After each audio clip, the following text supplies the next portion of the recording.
মোক এইমাত্ৰ আমাৰ কংগ্ৰেছৰ মোৰ নেতা এজন ডাঙৰ নেতা মই ভাল পাওঁ সন্মান কৰোঁ তেখেতে মোক এটা মেছেজ দিছিলে এই অলপ দিনৰ আগতে মই মেছেজটো দেখাই দিয়াটো উচিত নহ'ব কিন্তু মই তেখেতক এটা ৰিপ্লাই দিছোঁ এজন মানুহৰ নাম লিখি পেলাই যে you can love him you can hate him but you can't ignore him APCC is now APCC আৰ মই প্ৰদেশ কংগ্ৰেছৰ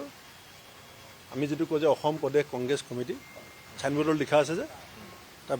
বেকেটৰ ভিতৰত মই তেখেতলৈ লিখিছোঁ এতিয়া এইটো APCC আৰ যিটো মোৰ কাৰণে অসুবিধা মই APCCহে কৰিব বিচাৰোঁ মই তেখেতলৈ লিখিছোঁ আপোনালোকে এইবিলাক ইমান বিশ্লেষণ কৰিব পৰা দক্ষতা আপোনালোকৰ আছে যে মানুহজনৰ কথা কৈছে যে আপুনি তেওঁক ভাল পাব পাৰে বেয়া পাব পাৰে কিন্তু আপুনি ইগন'ৰ কৰিব নোৱাৰে এতিয়া কংগ্ৰেছত ইউ কেনট ইগন'ৰ হিম আৰু সেইকাৰণে APCC ইজ নাও APCC আৰ মই APCCত থাকিবলৈ সাজু আছোঁ APCC আৰত যেনেকৈ আগতে হৈছিলে NCP বা এই কি কয় হয় নহয় তেনেকৈ আমাৰ এই TMC হৈছে NCP হৈছে তেনেকৈ কংগ্ৰেছৰ পৰা বহুত দল হৈছে এতিয়া আমাৰ অসম প্ৰদেশ কংগ্ৰেছ কমিটি আৰ হৈছে মই নোৱাৰো